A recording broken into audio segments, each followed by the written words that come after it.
بسم اللہ الرحمن الرحیم الحمد للہ وکفا والصلاة والسلام علی عبادہ الذین اصطفیٰ اما بعد فاعوذ باللہ السمیع العلیم من الشیطان الرجیم بسم اللہ الرحمن الرحیم۔ محترم، ہم پرانی اقدار معیشت، قرآنک اکنامک ویلیوز، اس موضوع کو گفتگو کرتے کرتے جنات ارضی پر پہنچے تھے، اور جنات ارضی کے اندر جو میثاق عہد الہی اور اس عہد الہی کے جو تقاضے ہیں اس کی تاریخ دیکھ رہے تھے۔ تو اس میں سب سے پہلے ہم نے یہود کو دیکھا، یہ صفحہ ہے 132، اور یہود کے بعد نصارہ کا ذکر آیا۔ تو آج ہم اسی تسلسل میں امت مسلمہ اور میثاق الہی، امت مسلمہ اور میثاق الہی، اور اس میثاق الہی کے حوالے سے جو میری اور آپ کی ذمہ داریاں ہیں، اور ان ذمہ داریوں سے اگر ہم عہدہ برا ہوں تو حیات ارضی میں ہماری کیا کیا انعامات ہیں، اور اگر ان کو پامال کریں تو اس صورت میں ہمارا انجام کیا ہوگا جو بالفعل ہو رہا ہے۔ تو یہ ہے ہمارا آج کا موضوع، یعنی امت مسلمہ اور میثاق الہی، اور اس میثاق کے حوالے سے میرے اور آپ کے فرائض و واجبات۔ اس حوالے سے 132 صفحے پر ہم نے آیت نمبر 12 سورہ المائدہ اور آیت نمبر 12 کے حوالے سے گفتگو شروع کی تھی، یہیں سے آپ دوبارہ شروع کر رہے ہیں۔ وَلَقَدْ بسم اللہ الرحمن الرحیم، 132 صفحہ پیچھے سے یہ شروع ہو رہا ہے۔ وَلَقَدْ أَخَذَ اللَّهُ مِيثَاقَ بَنِي إِسْرَائِيلَ وَبَعَثْنَا مِنْهُمْ اثْنَيْ عَشَرَ نَقِيبًا وَقَالَ اللَّهُ إِنِّي مَعَكُمْ لَئِنْ أَقَمْتُمُ الصَّلَاةَ وَآتَيْتُمُ الزَّكَاةَ وَآمَنْتُمْ بِرُسُلِي وَعَزَّرْتُمُوهُمْ وَأَقْرَضْتُمُ اللَّهَ قَرْضًا حَسَنًا لَأُكَفِّرَنَّ عَنْكُمْ سَيِّئَاتِكُمْ وَلَأُدْخِلَنَّكُمْ جَنَّاتٍ تَجْرِي مِنْ تَحْتِهَا الْأَنْهَارُ فَمَنْ كَفَرَ بَعْدَ ذَلِكَ مِنْكُمْ فَقَدْ ضَلَّ سَوَاءَ السَّبِيلِ۔ صدق اللہ مولانا العظیم وبلغنا رسول النبی الکریم ونحن علی ذلک من الشاہدین الشاکرین والحمد للہ رب العالمین۔ بلا شبہ واو کا معنی ہے لقد، بلا شبہ، اخذ پکڑا، حاصل کیا، بلا شبہ حاصل کیا، پکڑا، لیا۔ کس نے لیا؟ اللہ فاعل ہے اخذ کا، اللہ تبارک و تعالیٰ نے پکڑا، اللہ تعالیٰ نے لیا۔ کیا لیا؟ میثاق بنی اسرائیل، بنی اسرائیل سے عہد۔ میثاق کا معنی ہوتا ہے ایسا ہے جسے قسم کھا کر یا حلف یا شہداء کی موجودگی میں پکا کیا گیا۔ بلا شبہ پکڑا، حاصل کیا اللہ تعالیٰ نے بنی اسرائیل سے ایک پکا عہد، اور اس عہد کی تکمیل کے لیے، نگرانی کے لیے فرماتے ہیں، اور ہم نے ان میں 12 نمبردار، نگران، ذمہ دار کہ جو اس عہد پر جو عمل درآمد کرنا ہے اپنے اپنے خاندان میں، قبیلے میں، تو اس کے لیے 12 ذمہ دار افراد کا تعین کیا، جو یہ دیکھتے رہیں کہ عہد پر عمل ہو رہا ہے یا نہیں ہو رہا۔ اس کے بعد فرمایا کہ اس عہد میں کیا تھا؟ وقال اللہ، اور اللہ تبارک و تعالیٰ نے بنی اسرائیل سے کہا، کیا کہا؟ انی معکم، اے بنی اسرائیل، اے آل یعقوب، بلا شبہ میں تمہارے ساتھ ساتھ رہوں۔ یعنی سب سے بڑی جو نعمت ہے رفقا محترم اور ایمان والوں کی جو قوت و طاقت ہے وہ کیا ہے؟ اللہ تبارک و تعالیٰ کا ساتھ ہونا۔ اے اہل ایمان، میں تمہارے ساتھ ہوں۔ تو جب اللہ ساتھ ہو تو اور کائناتی قوتیں، کائنات پست و بلند کی تمام قوتیں اللہ کے ماتحت ہیں، اس کی پیدا کر دیں۔ تو جب اللہ ساتھ ہوں گے تو تمام کائناتی زمینی آسمانی قوتیں تمہارے ساتھ ہیں، تم مغلوب نہیں ہوگے، میں تمہارے ساتھ۔ صفحہ 132 سورہ المائدہ۔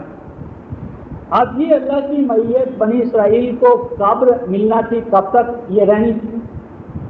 اس کی شرائط لئن اقمتم الصلاۃ، اگر تم الصلاۃ کو قائم رکھو گے، الصلاۃ قائم رہی ایک بات، وآتیتم الزکوٰۃ اور زکوٰۃ ادا کرتے رہے۔ صلاۃ میں اللہ تعالیٰ کے ساتھ انسان کی نسبت قائم ہوتی ہے، یعنی یہ ہے حقوق عبودیہ، یعنی اللہ ہمارے معبود ہیں، ہم ان کے عبد ہیں، تو معبود حقیقی کے حوالے سے جو اطاعت کا رشتہ ہے اس کی تجدید کیا ہے؟ صلاۃ۔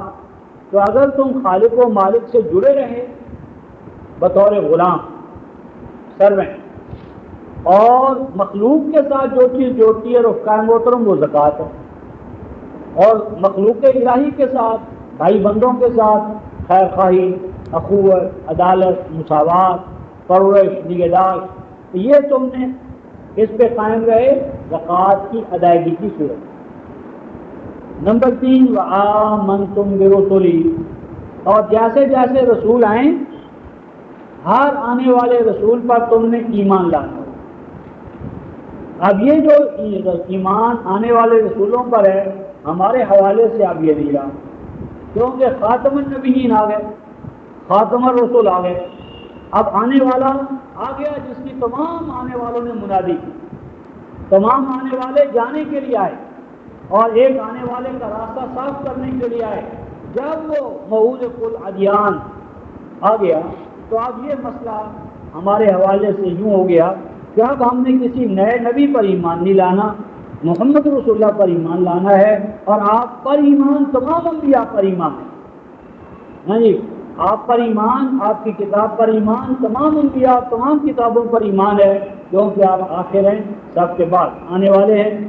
اور چوتھی بات فرمائی وَعَزَّرْتُمُوهُمْ، بس اور یہ کہ تم رسولوں کو عذر کرو گے، عین زارا، پانی دینا، پودے کو، درخت کو پانی دینا، سیراب کرنا، تنومند کرنا، طاقت والا بنانا۔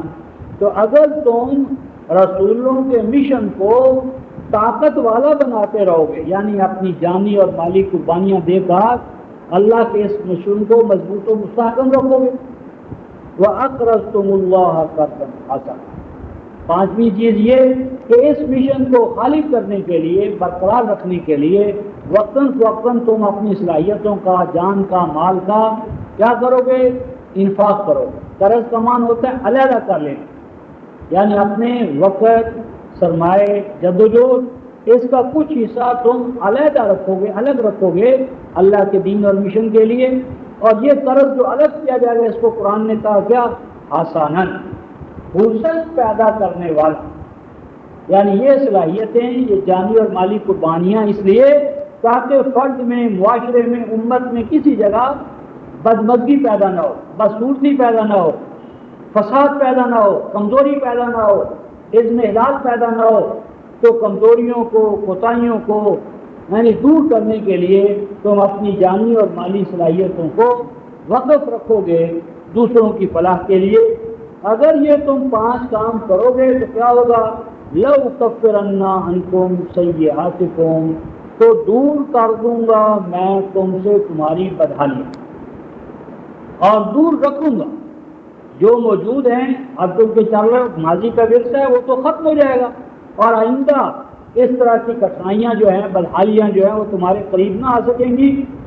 نمبر 2 والا ادخلنکم جنات تجری من تحتها الانہار، اور ضرور بضرور میں داخل کروں گا تمہیں ایسے سرسبز و شاداب علاقوں میں کہ جن کو سرسبز و شاداب رکھنے کے لیے دریا رواں دواں ہوں گے۔ یہ جو دریا اور ان کا نہروں کا یعنی ماتحت ہونا ہے ان سرسبز و شاداب علاقوں کے، تو یہ معنی نہیں ہے کہ سرسبز و شاداب علاقے اوپر ہوں گے اور دریا نیچے بہ رہے ہوں گے اور پانی اوپر چلانے کے لیے نظام نہیں۔ ماتحت سے مراد یہ ہے سبارڈینیٹ، جس کا مزید حوالہ میں نے لکھا تھا سورہ زخرف 43ویں سورہ اور آیت نمبر 51۔ فرعون یہ کہہ رہا ہے الیس لی ملک مصر، کیا مصر کا ملک میرا نہیں ہے؟ وحاذل انہار، اور یہ دریا تجری من تحتی، جو چل رہے ہیں رواں دوائیں کہاں من تحتی، میرے نیچے سے۔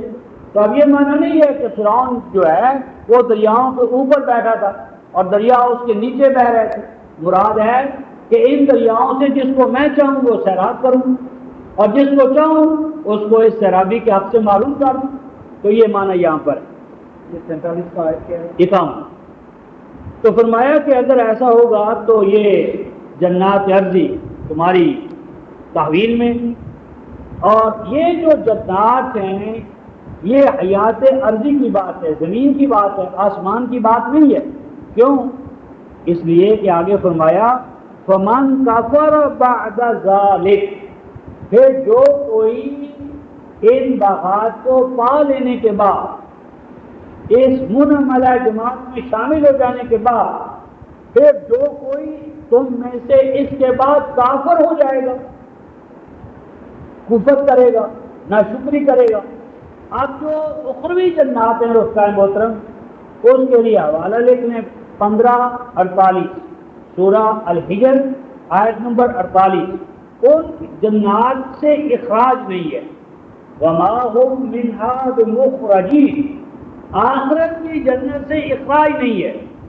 آخرت کا جہنم اور آخرت کی جنت دونوں ابدی ہیں، وما هم منها بمخرجین، لیکن اور وہاں پر کفر اور ایمان کا مسئلہ نہیں ہے، کیونکہ مومن داخل ہوگا جنت میں اور مومن وہاں کافر ہوگا ہی نہیں۔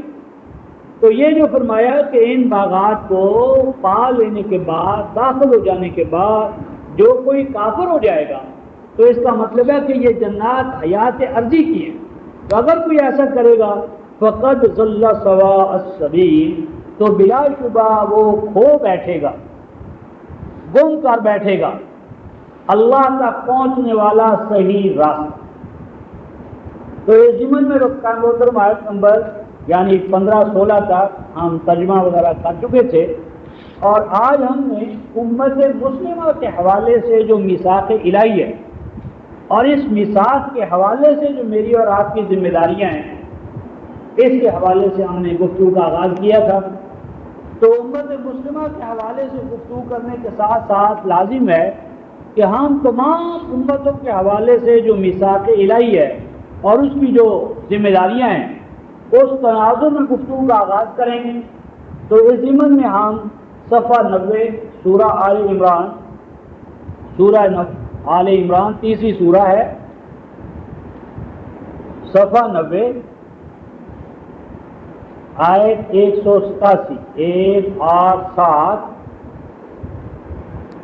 90 صفحہ سورہ آل عمران فرمایا جا رہا ہے وَإِذْ أَخَذَ اللَّهُ، اور اے ایمان والو یہ بات اچھی طرح ذہن نشین کر لو، وَإِذْ أَخَذَ اللَّهُ، اور یہ بات یاد رکھنا کہ اللہ تبارک و تعالیٰ لے چکا، اللہ تبارک و تعالیٰ پکڑ چکا۔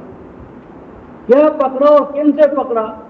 میثاق الذین اوتوا الکتاب، جن جن کو اللہ کتاب دیتا رہا، جو بھی کتاب دیے گئے، آپ بھی دیے گئے، نصارہ بھی دیے گئے، یہود بھی دیے گئے، اور کوئی نبی نہیں کہ جس کو اللہ نے کتاب نہ دی۔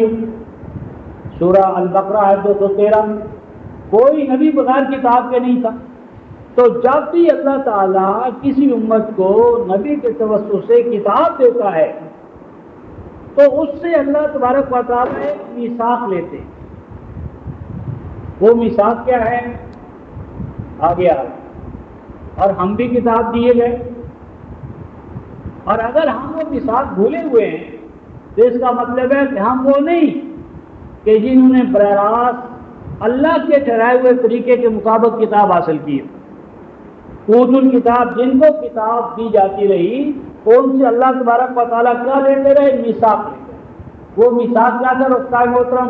یہ دیکھیں، لَتُبَيِّنُنَّهُ لِلنَّاسِ وَلَا تَكْتُمُونَهُ، یہ تھا میثاق کہ اس کتاب الہی کو کھول کھول کر بیان کرتے رہو گے لوگوں کے لیے، کھول کھول کر بیان کرو کتاب الہی کو، تفصیل کے ساتھ، جرأت کے ساتھ، جسارت کے ساتھ، ہمت کے ساتھ کتاب الہی کو کھول کھول کر بیان کرو. اور کتاب الہی کو جب کھول کر بیان کریں گے تو اس میں اس کا ٹیکسٹ ہی نہیں آئے گا، ٹیکسٹ آئے گا، متن آئے گا، معانی آئیں گے، مقاصد آئیں گے، نصب العین آئے گا، نصب العین پر چلنے کا، حاصل کرنے کے طور طریقے آئیں گے. تو فرمایا کہ کھلم کھلا زوردار طریقے سے کتاب الہی کو بیان کرتے رہنا. اور آگے ایک اور بات آ رہی ہے رکھتا ہے کیا؟ وَلَا تَخْتُمُونَهُ، دیکھنا کتاب الہی پر پردے نہ ڈالنا، ڈنڈی نہ مارنا. کچھ بیان کر دیا، کچھ چھپا لیا، متن بیان کر دیا، ترجمہ نہیں کیا، مقاصد نہیں بتایا، طریقہ کار نہیں بتایا، فرائض و واجبات نہیں بتایا، کتاب الہی کے حقوق کیا ہیں میرے اور آپ کے اوپر. تو کتمان نہ کرنا، چھپانا نہ. یہ تمام امتوں سے اللہ تعالیٰ نے مثال. لیکن امتیں کس طرح فیل ہوئی رکھتا ہے محترم؟ فرمایا جا رہا ہے فَنَبَذُوهُ وَرَاءَ ظُهُورِهِمْ. تمام امتیں کتاب الہی کے میثاق میں فیل ہوئی ہیں، آپ اور ہم بھی فیل ہوئے. فرماتے ہیں فَنَبَذُوهُ وَرَاءَ ظُهُورِهِمْ، کتاب کو تو کسی درجے میں انہوں نے ہاتھ میں رکھا، لیکن کتاب کے بارے میں جو میثاق تھا اسے پس پوچھ ڈال دیا. کتاب کو چومنا ہے، چاٹنا ہے، بے ادبی نہ ہو جائے، اس کی طرف پشت نہ ہو جائے، باقی رہا مسئلہ معنی، مقصود، نصب العین، حقوق، فرائض، واجبات، تو چھوڑو بھائی، یہ کام ہم کام کرنے والے ہیں. ایک بڑا تقدس چاہیے، طہارت چاہیے، بڑا علم چاہیے، ہم کہاں یہ کام کر سکتے ہیں؟ فَنَبَذُوهُ، ترک کر دیا، پس پش ڈال دیا. اس میثاق کو کہاں ڈالا؟ وَرَاءَ ظُهُورِهِمْ. وَرَاءَ ظُهُورِهِمْ کا ایک معنی ہے پشتوں کے پیچھے، پس پش اسے ہم کہتے ہیں. اور ایک اس کا اور معنی ہے، ظہور کا ایک اطلاق ہوتا ہوا ہے قرآن میں اسلاف پر، گزرے ہوئے، باپ دادا، بڑے. یعنی یہ سمجھا کہ یہ کتاب اللہ کو سمجھنا سمجھانا یہ صحابہ کا کام تھا، تابعین کا کام تھا، تبع تابعین کا کام تھا، یہ مقدس جماعت کا کام تھا. ہم اور آپ یہ کام کیسے انجام دے سکتے؟ فرمایا ایک تو میثاق کو ویسے ہی پسے کوئی ڈال دیا، اور دوسرا میثاق سے عہدہ برا ہونا، ذمہ داری قرار پائی پہلوں کی. ہمارے لیے تو بس اس کے تعویذ بناؤ، کچھ تلاوت کرتے رہو، اونے پونے مفادات حاصل کرتے رہو. اور آگے دیکھیں رفقائے محترم کیا فرماتے ہیں، وَاشْتَرَوْا بِهِ ثَمَنًا قَلِيلًا. میثاق کتاب کو پر سے کوئی ڈال دیا. میثاق کتاب، اس کے فرائض واجبات وہ تو زیر بحث ہی نہیں ہے، بلکہ اب اس کتاب الہی کو بیچنا شروع کر. وَاشْتَرَوْا بِهِ، کاروبار بن گیا کتاب الہی. یعنی کتاب الہی کو ذریعہ بنا لیا. کس چیز کا ذریعہ؟ ثمناً قلیلا، حیات دنیا کو حاصل کرنے کا، مادی مفادات، اپنے آپ کو مقبول عوام بنانا. یعنی کاروباری نفسیات مذہبی پیشواؤں میں آ گئی کہ وہ کتاب الہی کی بنیاد پر کاروبار کرنے لگے. اور آگے ایک عجیب بات آ رہی ہے رفقائے محترم، فَبِئْسَ مَا يَشْتَرُونَ. فَبِئْسَ مَا يَشْتَرُونَ کا ایک معنی تو یہ ہے کہ بہت برا ہے وہ جو یہ کاروبار کر رہے ہیں. یعنی بیچ رہے ہیں کیا؟ اللہ کی کتاب. بیچ رہے ہیں کیا؟ اللہ کی کتاب کا میثاق، پس کوئی ڈالے ہوئے میثاق الہی کو. کتاب الہی بیچ کر کیا حاصل کر رہے ہیں؟ حیات دنیا اور اس کا مفاد. تو حیات دنیا کے مفادات کے حصول کا ذریعہ بنا لیا انہوں نے کتاب الہی کو. تو یہ کیا ہے؟ بدترین کاروبار ہے. اور دوسرا اس کا معنی یہ ہے کہ ہر کاروباری جو ہوتا ہے رفقائے محترم اس میں کوئی نہ کوئی دیانت ہوتی ہے، کوئی نہ کوئی اصول ہوتے ہیں، لیکن جب مذہبی پیشوا کتاب الہی کو بیچنے پر آ جائیں تو ان سے زیادہ کوئی بادہ ہے بے وفا اور بدترین دکانداری کرنے والا کوئی نہیں ہوتا۔ یعنی ہر دکاندار کچھ اصول اور آداب کا پابند ہوتا ہے، لیکن جب کوئی طبقہ دین فروشی شروع کر دے، کتاب الہی کو بیچنا شروع کر دے، تو اس سے بڑھ کر کوئی یعنی بدع ہے، بے وفا اور بددیانت نہیں ہو سکتا۔ فبئس ما یشترون، یہ جو رفقائے محترم صورت احوال تھی، یہ کیوں پیدا ہوئی؟ میثاق الہی کو پس پش ڈالنے سے۔ میثاق الہی جب پس پش ڈالا جاتا ہے اور کتاب الہی پر پردے ڈالے جاتے ہیں تو پھر صورت احوال کیا پیدا ہوتی ہے رفقائے محترم، جس میں آج ہم خود گرفتار ہیں۔ اس کا ایک پہلو ہم سورہ البقرہ، یہ صفحہ ہے رفقائے محترم 29، آخری سطر، آیت نمبر 159 اور 160۔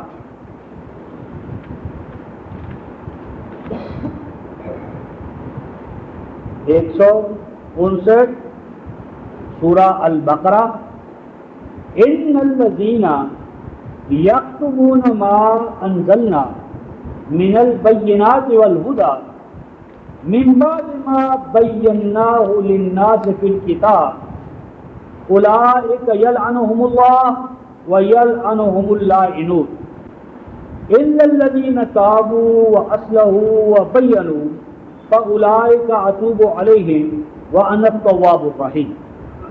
فرمایا ان الذین، بلا شبہ وہ لوگ، بلا شبہ وہ لوگ، کون سے لوگ رفقائے محترم؟ یکتمون، جو کتمان کرتے ہیں، چھپاتے ہیں، پردہ ڈالتے ہیں، کوریج، دبیز پردوں میں، کوریج میں، وہ جہالت کا ہو، لا علمی کا ہو، تو جو کتمان کرتے ہیں، چھپائے چلتے ہیں، آتے ہیں، ما اس چیز کو انزلنا جو ہم نے نازل کی ہے۔ اب جو ماں میں کیا اللہ نے نازل کی ہے، من بیانیہ آ رہا ہے، اب بیان اس چیز کا جو اللہ نے نازل کی، کیا؟ من الکتاب، کتاب میں سے، بینات میں سے۔ تو جو بینات ہم نے نازل کیے ہیں اور جو گائیڈنس ہم نے نازل کی ہے، اس ہماری گائیڈنس کو، اس بینات کو وہ چھپاتے ہیں، بیان نہیں کرتے، سامنے نہیں لاتے۔ من بعد ما بیناہ للناس فی الکتاب، جب کہ ہم ان بینات کو، اس گائیڈنس کو کھول کھول کر بیان کر چکے لوگوں کے لیے اپنی کتاب، یعنی یہ تمام چیزیں اللہ تعالیٰ کھول کھول کر پوری شرح و تفصیل کے ساتھ بیان کر چکا ہے اپنی کتاب میں۔ تو جب کوئی قوم رفقائے محترم کتاب الہی پر پردے ڈالے، اسے بیان نہ کرے، اس کے حقوق اور واجبات کے حوالے سے اپنے بھائی بندوں کو، ابنائے ملت کو آگاہ نہ کرے، تو پھر کیا حال ہو جاتا ہے انجام اس کا؟ اللہ کی نظر میں وہ قوم کیا ہو جاتی ہے؟ فرمایا ایسی قوم کیا ہو جاتی ہے؟ اولئک یلعنہم اللہ، یہ قوم، ایسا گروہ اللہ کی نظر میں ملعون ہو جاتا ہے، اس سے اس امت پر لعنت نازل ہوتی ہے، اور اس لعنت کے نتیجے میں جعلنا قلوبہم قاسیہ، کلام الہی کے بارے میں سوز و گداز نہیں رہتا، قوالیوں کے لیے، انسانی تصنیفات کے لیے، یعنی انسانوں کے اپنے بنائے ہوئے علوم و معارف، ان کے لیے تو ان کے اندر دلچسپیاں اور جان کی بازی لگانے کا جذبہ ہوتا ہے، کتاب الہی کی جانب سے وہ ٹھنڈے پڑ جاتے، بے حس ہو جاتی، حساسیت ختم ہو جاتی ہے۔ یہ وہ لوگ ہیں کہ جو اللہ کی نظر میں ملعون ہیں۔ اب یہ جو ملعون ہونا ہے رفقائے محترم، یہ کوئی گالی نہیں ہے، لعنت کیا ہے رفقائے محترم؟ دیکھیے باغ میں درخت پھلوں سے مالا مال ہے اور مالی کو احساس ہوتا ہے کہ پرندے آ کر طوطے چڑیاں آ کر اس باغ کو یا اس فصل کو نقصان پہنچائیں گے، تو وہ وہاں پر ایک ڈراؤنا سا ڈھانچہ کھڑا کر لیتا ہے کہ جس سے ڈر کر وہ جو پرندے ہیں وہ آگے بڑھ کر پھلوں کو نقصان نہیں پہنچاتے۔ اس ڈھانچے کو الغراب اللعین کہتے ہیں، الغراب اللعین، یعنی وہ ڈھانچہ کہ جس کی وجہ سے وہ جو کیا ہیں آپ کے یعنی پرندے وہ پھلوں کو نقصان پہنچانے کے قابل نہیں رہتے، پھلوں کو نقصان بھی نہیں پہنچتا اور نتیجتاً یہ سامان نشو و نما سے بھی معروم ہو جاتے۔ تو لعنت کیا ہے؟ اللہ تبارک و تعالیٰ کی جانب سے کتاب الہی پر چلنے کے نتیجے میں جن خوشگوار نتائج و ثمرات کی ضمانت ہے، یعنی حیات دنیا میں جنات اور حیات عقبیٰ میں رضوان من اللہ اکبر، اس کا جو حصول ہے رحمت کبریٰ وہ اس سے معلوم ہوتے ہیں، تو وہ اللہ تبارک و تعالیٰ کی رحمتوں سے محروم ہو جائیں۔ وَيَلْعَنُهُمُ اللَّاعِنُونَ، اور اللہ تبارک و تعالیٰ کے بندے کائنات کی قوتیں جو اس پر گویا کتاب الہی پر چلنے کے نتیجے میں جو خوشگواریاں ان کو عطا کرنے میں ممد و معاون بننے والی قوتیں آسمانی و زمینی طاقتیں ان کے تعاون سے بھی معلوم ہو جاتے۔ اب یہ جو لعنت ہے رفقائے محترم، یہ نتیجہ ہے کس چیز کا؟ کتمان کا، کتاب الہی اور اس کے بعد میں جو میثاق ہے اسے کسے کچھ ڈالنے کا، یہ نتیجہ ہے۔ اب اس سے نکلنے کی کیا صورت ہے؟ فرمایا اِلَّا الَّذِينَ تَابُوا وَأَصْلَحُوا وَبَيَّنُوا۔ اس لعنت سے نکلنے کا 3 نقاطی پیغام، وہ کیا؟ نمبر 1 یہ کیس ہے توبہ کا، اِلَّا الَّذِينَ تَابُوا، اس لعنت سے نکلیں گے وہ جو سب سے پہلا کام کیا کریں؟ توبہ کریں، یعنی اس غلط طرز عمل سے رجوع کریں، رک جائیں، میثاق الہی کو سمجھیں اور میثاق الہی کی جو ذمہ داریاں ہیں ان سے عہدہ برا ہونے کے لیے کمر بستہ ہو جائیں۔ یعنی توبہ جو ہے وہ تسبیح کے دانوں پر نہیں ہے، یہ ایک عمل ہے، علم اور عمل ہے توبہ۔ تو فرمایا کہ اس غلط طرز عمل سے باز آ جائیں، اس کو محسوس کریں کہ ہم غلط کر رہے ہیں، غلطی پہ جا رہے ہیں، تو جہاں یہ یقین آ جائے، احساس ہو جائے، وہیں رک جائیں اسی دورائے پر۔ پھر فرمایا وَأَصْلَحُوا، اور ماضی میں جو وقت کا غلط استعمال، انرجی توجہ غلط استعمال، تو آپ اس کی تلافی کریں، اصلاح کریں، اپنے رویے اور رجحانات کو ٹھیک کریں۔ اور نمبر 3 فرمایا وَبَيَّنُوا، اور ان مقامات کو کہ جو اب تک وہ چھپائے چلے آ رہے تھے ان کو بیان کریں۔ کتاب الہی پر جو اب تک پردے ڈالے ہوئے تھے ان پردوں کو اٹھانے کے لیے، کتاب الہی کے میثاق پر امت کو لانے کے لیے، اور کتاب الہی کے مناد عام بن جائے۔ بیانو، تبیین کریں کتاب الہی کی، ان 3 شرطوں کو پورا کرنا، توبہ کریں، اصلاح کریں اور تبیین کریں۔ فَأُولَٰئِکَ، اس گویا کے فارمولے کو، ان شرائط کو پورا کرنا، پاک امان ہے آفٹر دین، ترتیب اس کار لینے کے بعد یہ ہو جائے گا تو پھر یہ وہ لوگ ہیں اتوب علیہم، کہ میں ان کی توبہ قبول کر لوں گا۔ گویا قبولیت توبہ کے لیے اس قوم کے حوالے سے جو کتمان کر رہی ہو کتاب الہی کے حوالے سے، توبہ کے بعد اصلاح ہے اور اصلاح کے ساتھ تبیین ہے۔ اور اگر کتاب الہی کو پس سے پوچھ ڈالیں تو توبہ کرتے رہیں تو توبہ نہیں ہوگی۔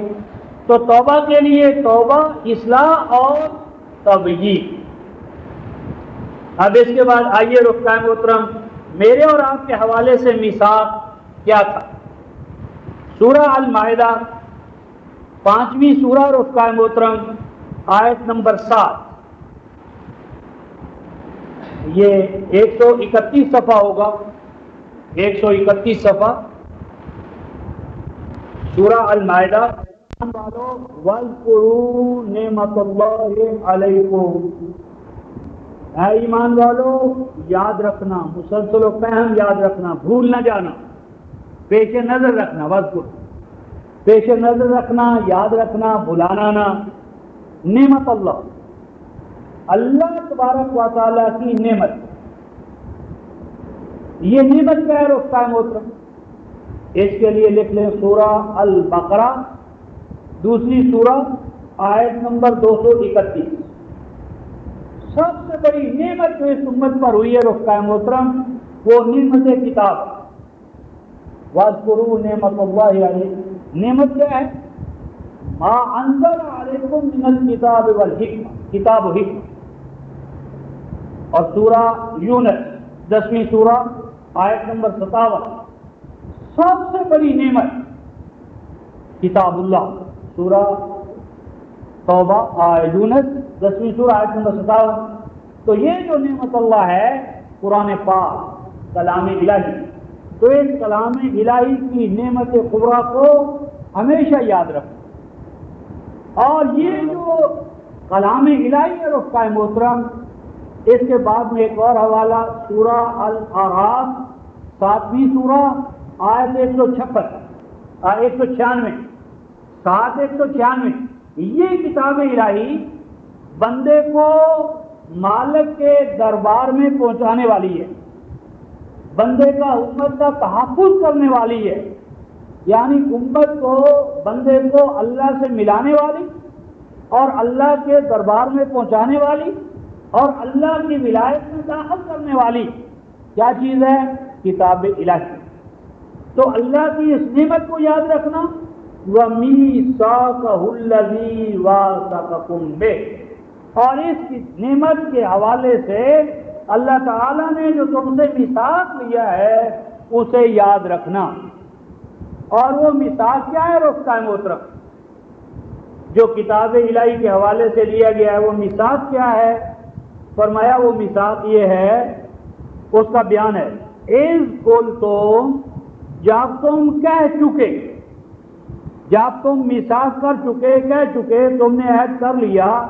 وہ عہد کیا کیا رفقائے محترم؟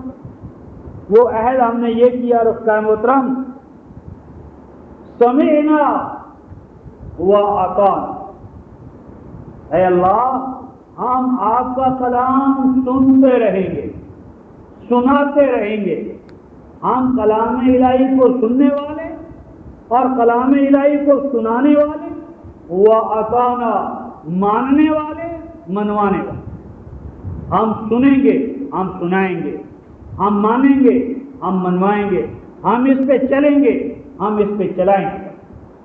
سمعنا وَأَطَعْنَا، کلام الہی کو سننے والے، سنانے والے، ماننے والے، منوانے والے، چلنے والے، چلانے والے۔ وَاتَّقُوا اللَّهَ، دیکھنا اس میثاق کی خلاف ورزی نہ کرنا، خلاف ورزی سے اپنے آپ کو بچائے رکھنا۔ اور یاد رکھو ان اللہ علیم بذات الصدور، جس اللہ کے ساتھ تمہارا یہ وعدہ میثاق ہے وہ پولیس کا محتاج نہیں، وہ فوج کا محتاج نہیں، اس کی حکمرانی تو تمہارے دلوں پر ہے۔ جو تمہارے دلوں میں اٹھنے والے جذبات، احساسات، پوشیدہ تمنائیں، آرزوئیں، اس اللہ کے ساتھ تمہارا یہ میثاق ہے۔ اس کے ظاہری پر نہ چلنا، اس کے باطن پر، روح پر، سینس اور جوہر پر اپنے آپ کو قائم کرنا۔ اب یہ جو رفقائے محترم میثاق تھا، سمعنا وَأَطَعْنَا، ہم نے کہا اللہ کا لاکھ لاکھ شکر ہے کہ ہم تو میثاق پر ہیں۔ کیوں ہیں؟ کہ بھئی ہم قرآن کو سنتے ہیں، اور نہیں تو کم از کم رمضان میں ہم قرآن کے سامع تو بنتے ہیں، تراویح میں قرآن سنتے ہیں، اور کوئی ہو یا نہ ہو، سال میں تو ایک ایسا وقت آتا ہے کہ جب ہم کلام الہی کو سننے والے ہوتے ہیں، مکہ میں، مدینہ میں، مساجد میں، اور بڑی بڑی جو جامع مساجد ہیں ان میں خوب محفلیں لگتی ہیں، شبینے ہوتے، اس امت میں چرچا ہے کلام الہی کو سننے سنانے کا، اور حافظ کے ساتھ سامع ایک مستقل ہمارے ہاں ادارہ یا انسٹیٹیوشن یا فرد ہے، لیکن نہیں رخ محترم۔ آئیے ہم دیکھیں کہ اللہ کے کلام کا سننا کیا معنویت رکھتا ہے، اللہ کے ہاں سننے کا معنی کیا ہے؟ کیا یہ سننا کوئی کانوں کا عمل ہے، یا اس میں مائنڈ اور برین انوالو ہوتے ہیں؟ اور وہ سننا جس کو سمجھا نہ جا رہا ہو، اللہ کی نظر میں وہ سننا ہے ہی نہیں۔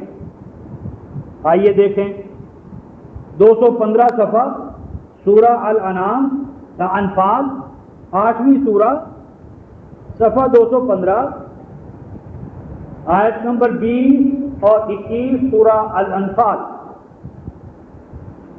ایمان والوں کو خطاب ہے، یا ایھا الذین آمنوا، ایمان والوں کو خطاب ہے، اور ایمان والوں کا خطاب آیت نمبر 21،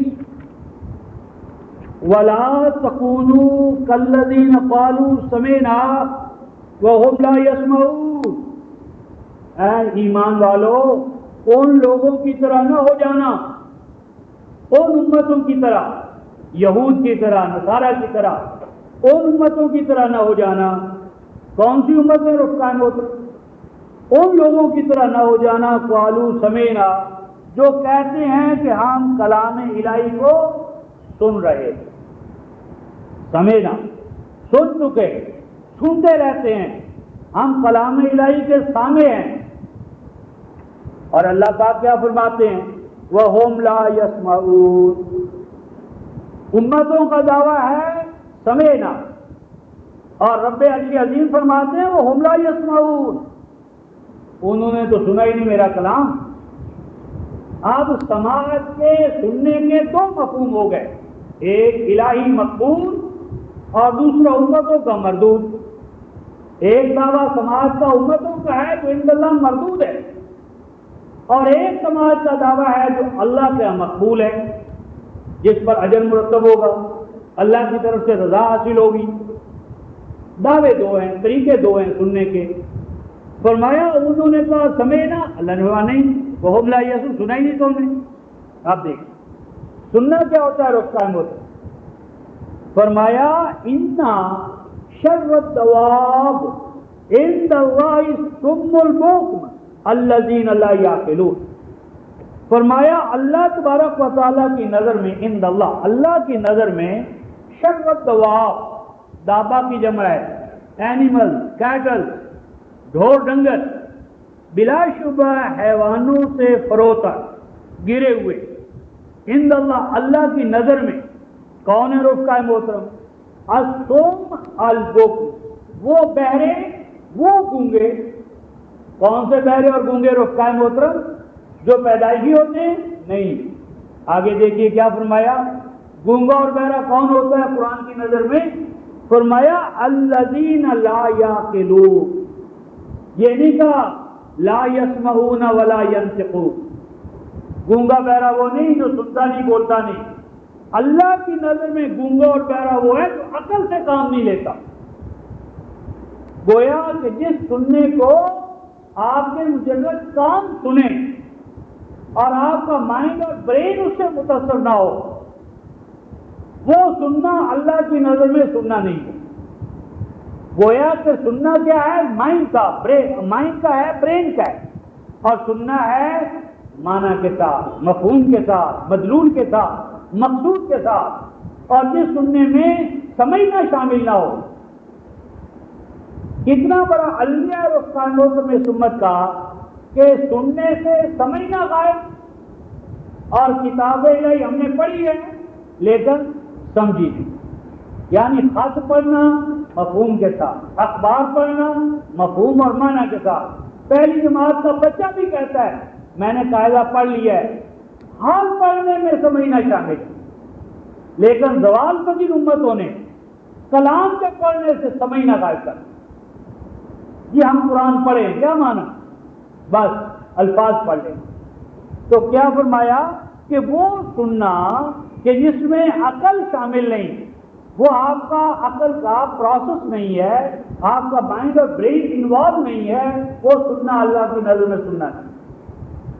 اس ضمن میں رخ قائم محترم وقت کی گنجائش نہیں، لیکن ایک اور حوالہ آپ لکھ لیں، سورہ یونس آیت نمبر 42 اور 43۔ یہ المیہ نبی مکرم صلی اللہ علیہ وسلم کی مجالس میں بھی دیکھا گیا۔ اس کا ثبوت سورہ یونس کی آیت نمبر 42 اور 43۔ لیکن امتیں جب میثاق کو پس پوچھ ڈالتی ہیں اور سننا سمجھنے سے خارج ہوتا ہے تو امتوں کے اوپر دو نفسیات غالب آتی ہیں۔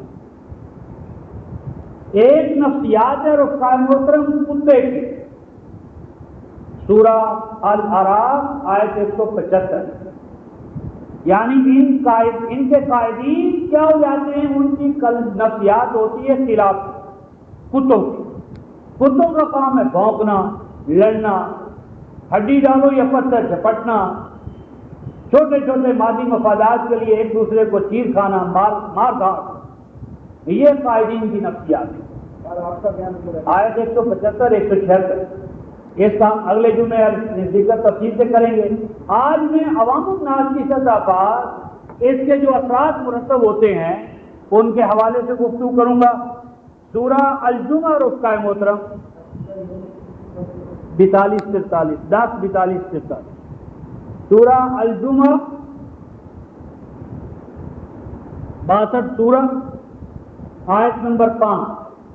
جب امتیں میثاق الہی کو پس پوچھ ڈالتی ہیں، سننا دماغ کا عمل نہیں رہتا، تو پھر کیا ہوتا ہے رفقائے محترم امتوں کا حال؟ ان کی تمثیل قرآن نے آیت نمبر 5 سورہ الجمعہ اور 663 صفحہ غالباً 61 سورہ الجمعہ آیت نمبر 5، مثل الذین حملوا التوراۃ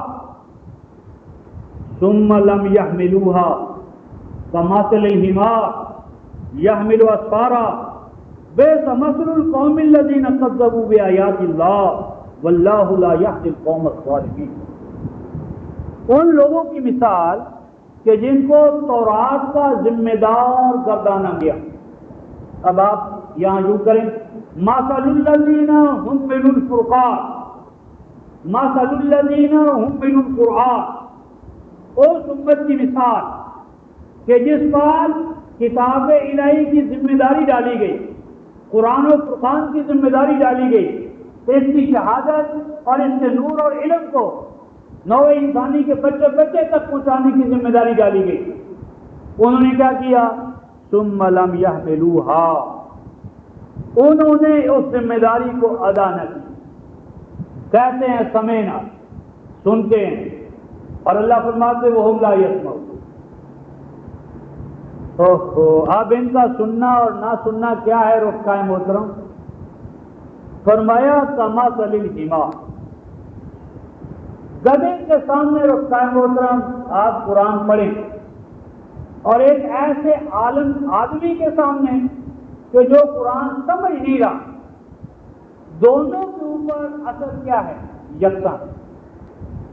گدھا بھی دست سے مس نہیں ہوگا، اور ایسا شخص جو قرآن کے الفاظ و معنی کو سمجھ نہیں رہا، اس کا حال بھی گدھے پن سے زیادہ نہیں ہوگا۔ کیوں؟ حکم ہو رہا ہے کہ اے امت میثاق الہی کو پورا کرنا، ورنہ کیا ہو جائے گا؟ لعنت کی داد میں آ جاؤ گے، میری رحمتوں سے محروم ہو جاؤ گے۔ اور سننے والا کہتا تھا سبحان اللہ، یعنی اللہ فرماتے ہیں میرے ساتھ کیے گئے عہد و پیمان کو پورا کرنا ورنہ عذاب شدید۔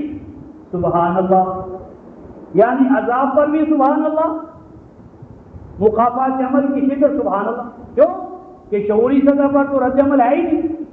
کمثل الحمار، فرمایا کہ یہ قوم کون سی ہے؟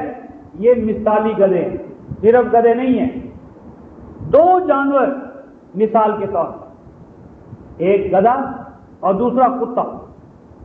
اور یہ جو مثالی گدھے ہیں رفقائے محترم، ان کی آوازوں کو قرآن نے کیا کہا؟ ان انکر الاصوات لصوت الحمیر۔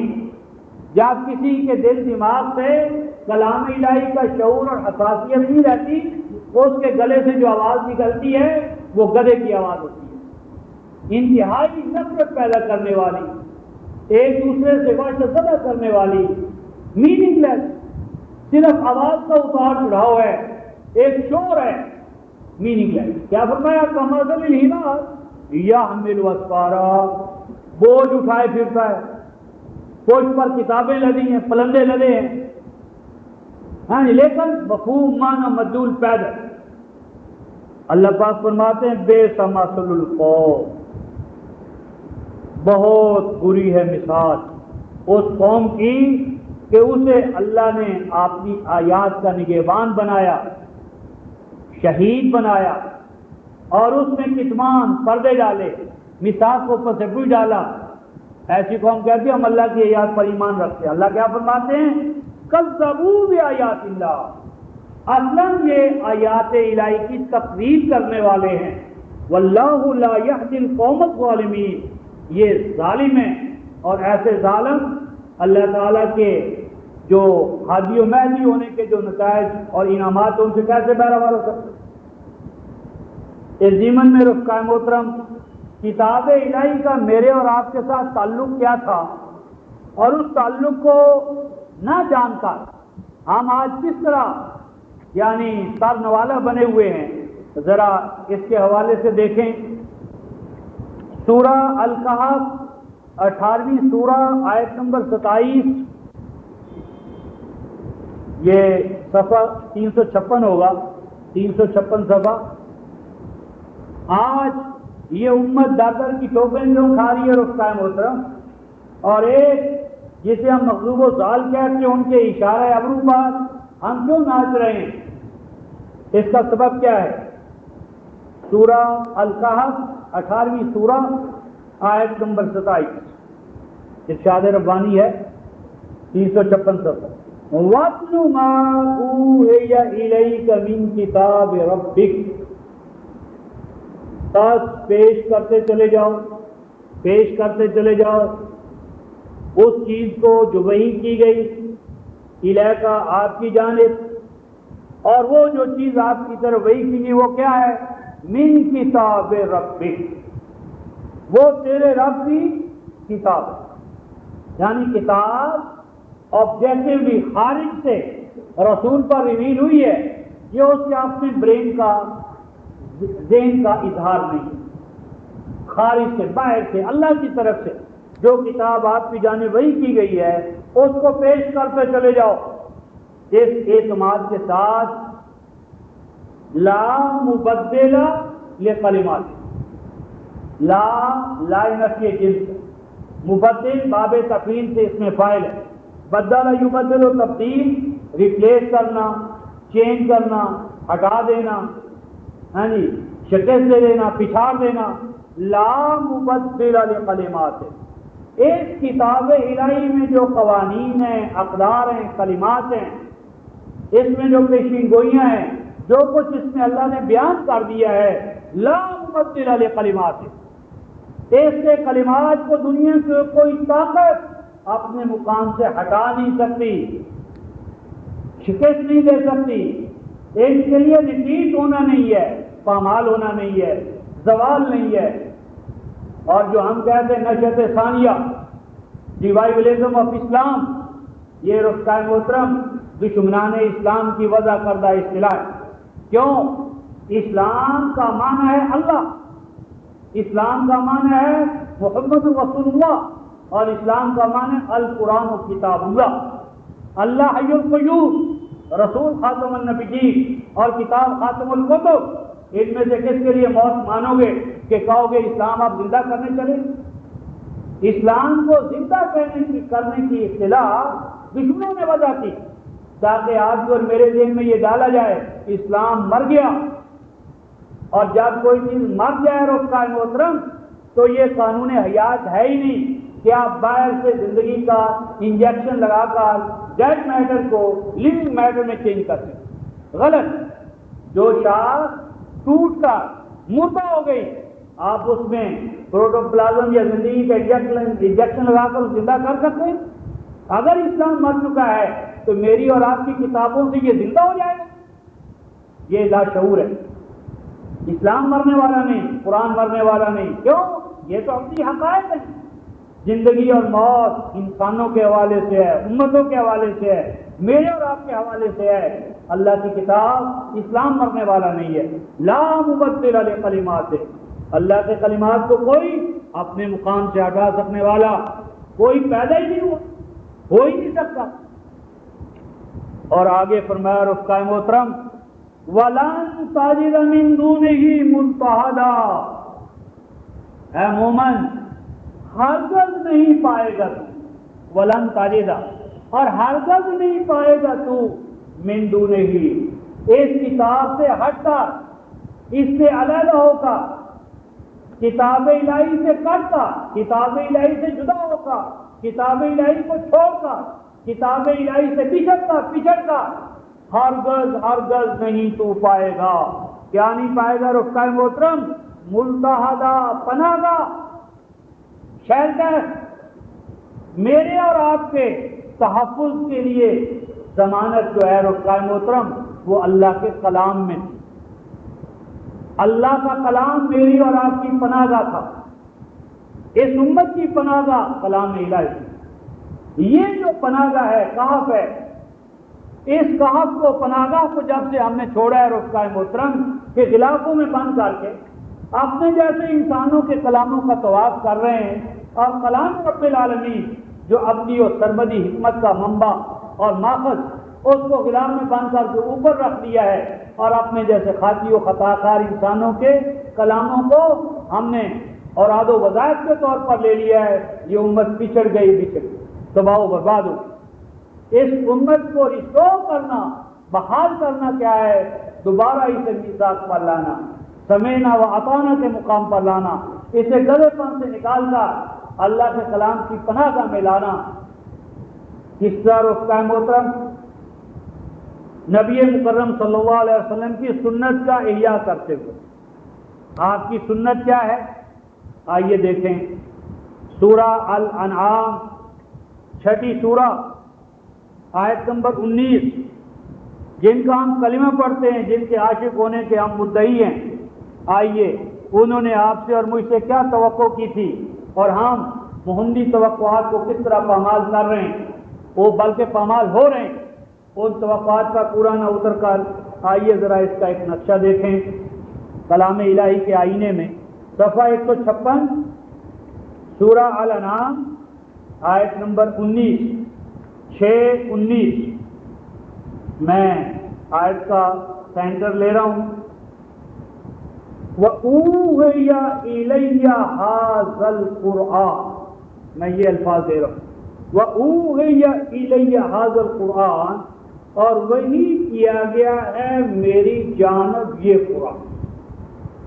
یہ قرآن ہے جو میری جانب وہی کیا گیا.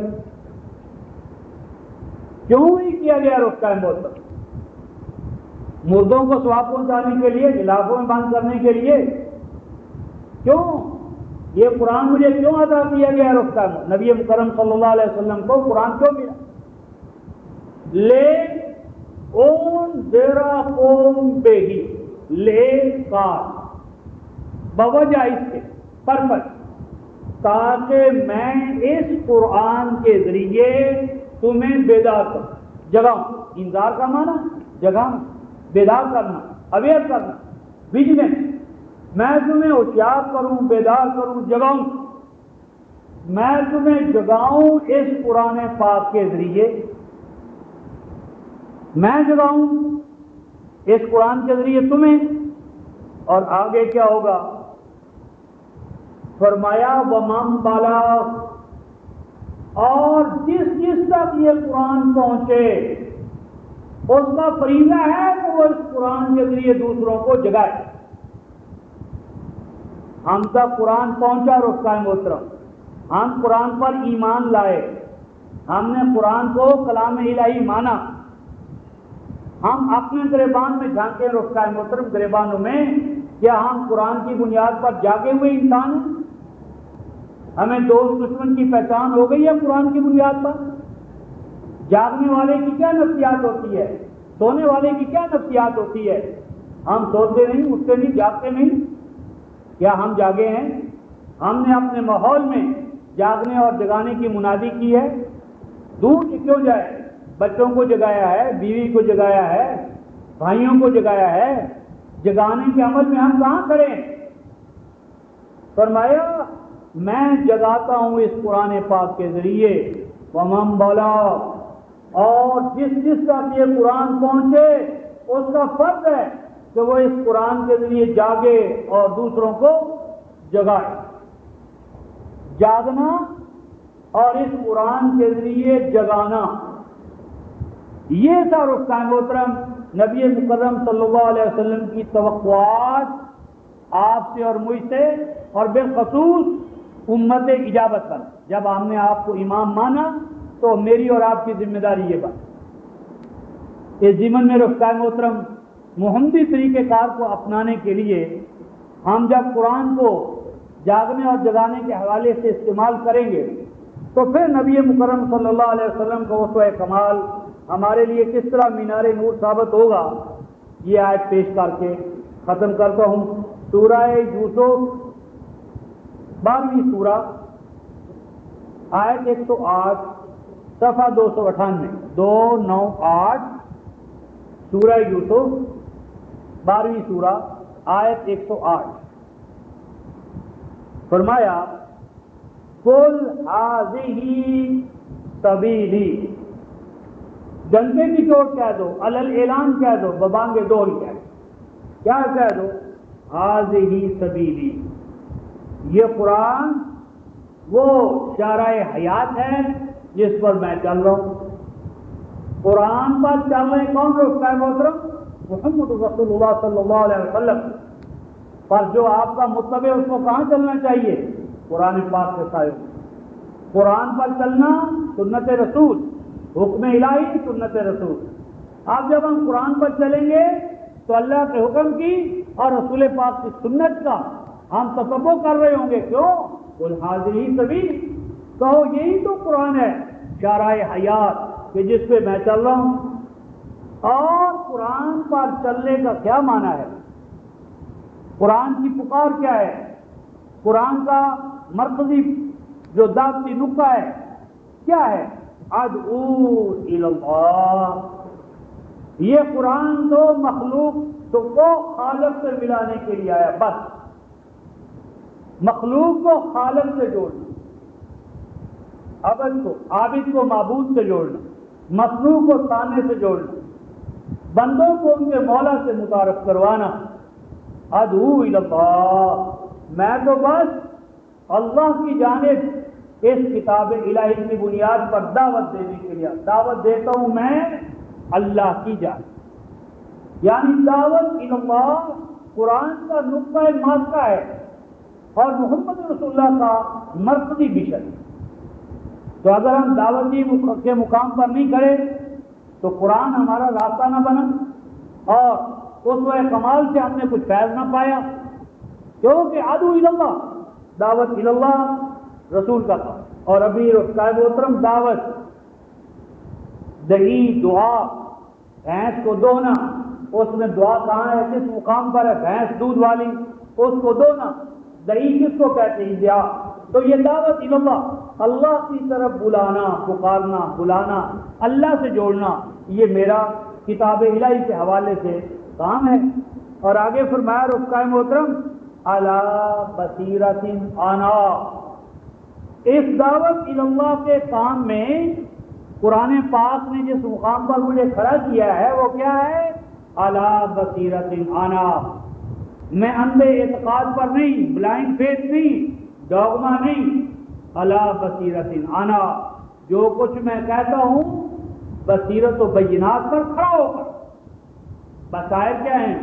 سورہ آل اعراف آیت 205، ھذہ بصائر من ربکم، یہ بینات قرآن ہی تو بصائر ہیں، روشنیاں ہیں جو اندر دل دماغ کی روشنی کلام الہی۔ تو کلام الہی کی روشنیاں میں پوری طرح ان پر مسلط ہوں، حاوی ہوں، ان کی اطاعت پر میں تمہیں دعوت الی اللہ کرتا ہوں۔ اور آگے آیا رفقائے محترم آنا ومن اتبعنی، ومن اتبعنی، 3 فیصلے ہو گئے رخ قائم ہوتے. من اتبعنی کا عطف ہے کس پر؟ انا پر. میں اور وہ جو مجھے فالو کر رہا ہے، کرے گا، کرنے والا. مان اس میں موصول ہے، اس میں موصول کے بعد ماضی آئے تو وہ دوام و استمرار کا فائدہ دیتی ہے. موصول اپنی پڑھ لیں. مان اس میں موصول، اتبع فعل ماضی، اس میں حال استمرار دوام آ گیا. یعنی جو نبی مقدم صلی اللہ علیہ وسلم کا متبع ہے اس کی پہچان اول کیا ہے؟ کلام الہی اس کے لیے راستہ ہو، کلام الہی کی بنیاد پر وہ دعوت دینے والا ہو، اللہ کا داعی ہو، کلام الہی کا صادق ہو، اور یہ سلوک و دعوت بر بنائے بصیرت